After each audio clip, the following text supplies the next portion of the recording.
Hello and welcome to this week's episode of How to Be a Great GM. My name is Guy and I'm going to be reviewing a whole bunch of TTRPGs that I found at UK Games Expo for this year. Before we jump into that, hit the like button or the subscribe button if you want to be notified of when new videos come out. Hit that goblin bell and, well, it helps support the channel and costs you nothing. Just click it, click it, click it. Before we jump into today's video, I wanted to tell you that all of the videos that I make on this channel, starting from a couple weeks ago, there are transcriptions now available on our website. That's www.greatgamemaster.com.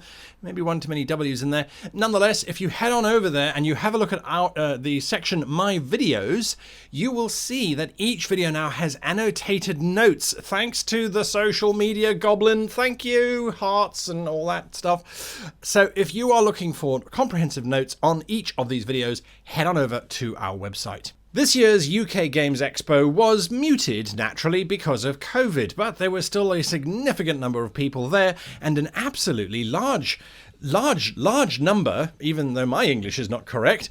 Anyway, there was an absolutely huge number of people there who had written their own TTRPGs, as well as some familiar faces from the mainstream publishing houses. I went around and grabbed a whole bunch of books so that I can tell you and talk to you and share with you what I found. This is one of the major benefits I find of going to conventions. Doesn't matter how big or how small, you never know what little role-playing books you might find in a stand somewhere, and I urge you, it doesn't matter what the book looks like. If it's a role-playing system and someone was passionate enough to turn it into a book that you can purchase, pick up a copy. You might find a rule in there that you go, I like that. I can adapt that to my own role-playing system, such as an established role-playing system, or I'll just use this new role-playing system. Why not? It's a great way to expose yourself to role-playing. Anyway, in no particular order, we start with Locus. Locus is 2 books, as a matter of fact. There's the Player's Guide and the Director's Guide. Director is basically their term for the GM. And it is an interesting psychological role-playing game from Cobbled Path Games. Now, your characters ostensibly rolling 3d6. You're not adding those numbers. You are looking for specific numbers over the attributes that you have. You have some very interesting attributes as well. Just to give you that list off the top of my head would be impossible. There's so many RPGs here. But the character has the following. Frailty. Apparently the inability to read, frailty, clumsiness, carelessness, impatience, cowardice, ignorance, repulsion, and temper. And what that is effectively, those are the negative versions of what we normally think about when we think about attributes. And there's a reason for it. You want those numbers to be as low as possible. If your clumsiness is very high, then you are most likely going to be clumsy all the time. The director basically chooses one of those attributes to be the attribute that you need to succeed in a check on. They determine if it's an easy, a moderate, or a difficult challenge, and then you go from there. There's some other interesting things about the haunt. Your characters, by the way, in this game, characters all have to have done something bad or something that could possibly come back to haunt them. Nonetheless, Cobbled Path, Locus, link down below. Very interesting if you want to play a dark campaign and don't want to go near Cthulhu, for example. I hadn't come across the term Enlightenment punk. I have heard of diesel punk and steampunk, but Enlightenment punk is set in the 17th century and is as awesome as it sounds. Leviathan Rising, based on the Fate system, and that's rolling 4 Fate dice, getting a modifier and adding that to your skill. That's the basic mechanic, and seeing how many points you got over a scale to determine outcome. Standard Fate stuff is a very interesting setting from Hand Over Fist Games. Now, Leviathan Rising, it was a Kickstarter and was successful at being kickstarted, I should say. It's quite the tome, and it is rather remarkable in terms of all of the additional information that's here. Now, you play a character during the Enlightenment period.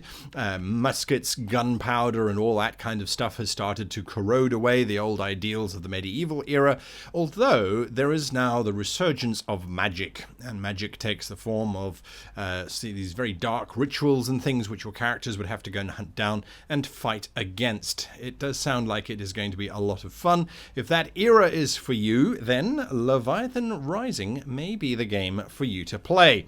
A lot of fun certainly seems to be had. There's a lot of passion that's gone into creating this particular book. It is definitely something that I think when you look at it, you realize this is someone who has a passion for this time period, who created this book, and as a result, it will hopefully give you a passion for joining the Enlightenment punk movement. And so that is Leviathan Rising. Perhaps you don't care for the Enlightenment, perhaps rather you'd be a colonial Victorian running around in the Leagues of Adventure, which is a fantastic role-playing system using the Ubiquity dice system. I'd never heard of the Ubiquity dice system before, and they have their own range of really cool dice as well, which they have several options of, and different ones based on different books which I'll be going through.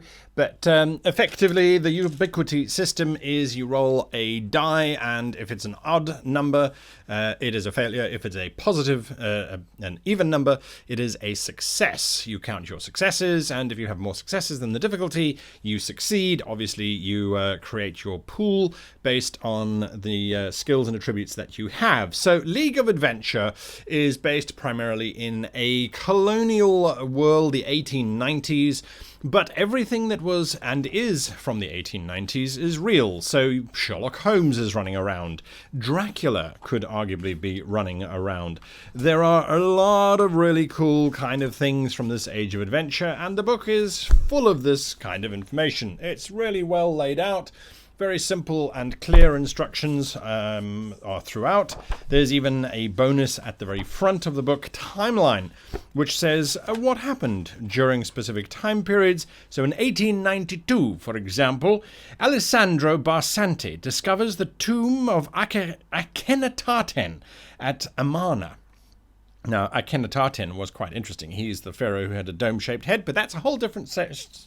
There is also a series of unexplained explosions reported along the English Channel, and Buenos Aires opens the world's first fingerprinting bureau. Interesting, 1892, eh? So there's a lot of information in this book. If the Victorian time period is for you and you want an alternative system that you don't have to have the special dice, you can use any dice for that matter. The special dice do make it easier to count up, of course. Then I would strongly suggest that you check out League of Adventure, and that is from Triple Ace Games. Tally-ho, I say! Before we continue with our exploration of the role-playing books that I've found at UK Games Expo, I have a special announcement to make. Forgive the intrusion, I know. Now, I am launching a new Kickstarter in September for my new book, The Practical Guide to Being a Great GM. And it is quite literally that. It is a massive tome that contains all of the knowledge and all of the experiences that I have gathered and put together on this YouTube channel, as a matter of fact, for the past 6 years.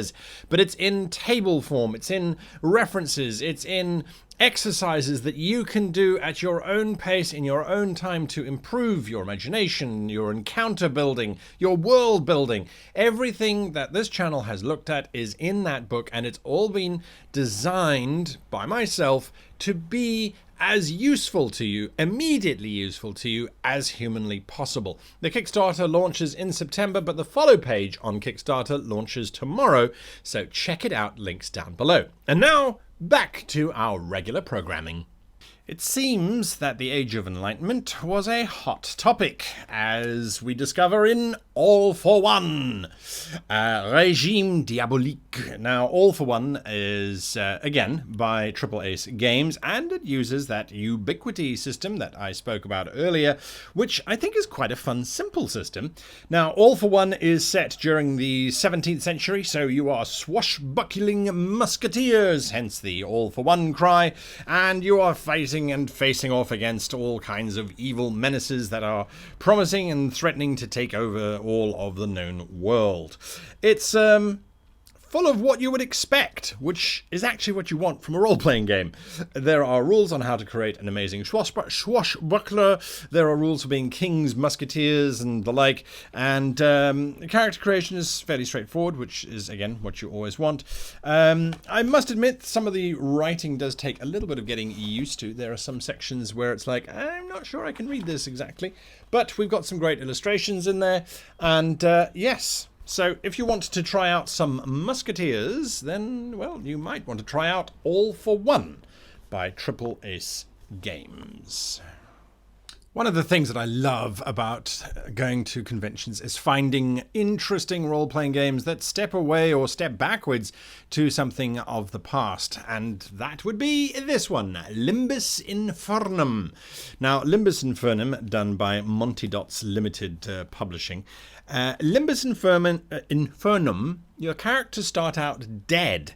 And they're in the Limbus Infernum, which is an area of hell, where they discover at the very beginning that they are actually dead, but that they can get back to being living if they ingest the essence of other creatures in this space. And effectively ingesting the essence gives them levels, and as they level, they start to gain attributes and abilities and things as they go, until eventually they get to a point where they ascend, and that means that they are able to return back to wherever they came from. Now, this makes use of advanced Dungeons and Dragons way back when you had things like Thaco, however you want to pronounce it, Thaco, as well as weapon proficiencies, non-weapon proficiencies, that nowadays we call them skills. So it does take you back to those old days where the numbers are quite difficult in terms of, I would say, the characters have to be careful in terms of how they progress. Now, of course, as the players are running around trying to gain as much essence as they can to ascend, there are things out there trying to gather the essence of the player characters, of course, as one would expect. The book has some character monsters in there for you to use, as well as some basic characters, and then has quite a lot of adventures as well included to kind of guide you through how to play out a game in Limbus Infernum.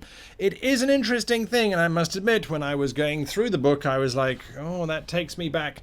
It does take me back to the old days of advanced Dungeons and Dragons and all of the lookup tables that came therewith. So, yes, a lot of fun, unless you're like me and you hate Thaco. Anyway, Limbus Infernum, have a spooky journey as you try and get back to being living. One of the few major publishers that were in attendance at UK Games Expo was Free League, and of course they've recently released the Alien RPG. Now, this is the new book that has just come out, and it is a complete campaign guide, or a campaign module, as they call it, I believe. And it is a complete module on how to run a Colonial Marines campaign within the Alien universe. Now, if you're not familiar with the Alien universe, there are a few facets. We all know about the xenomorphs that are running around, and we know about the Weyland-Yutani Corporation and the evil corps that are trying to do their various bits and pieces to take over the known galaxy.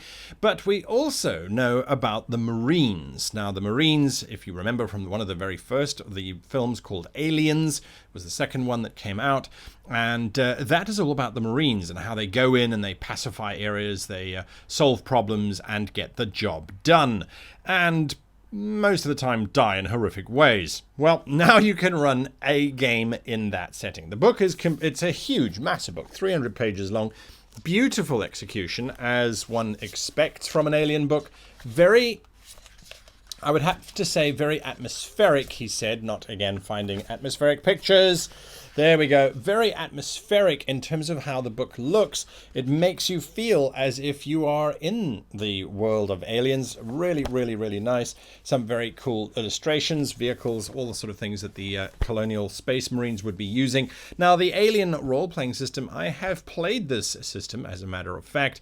A friend of mine ran us through one of the scenarios from the original Alien role-playing book itself, and it's quite different. You get stress a lot. You get a lot of stress, and that actually helps you work better until it doesn't and you go insane and you start shooting people or eating your own armor for all of those wonderful things that happen within the Alien universe.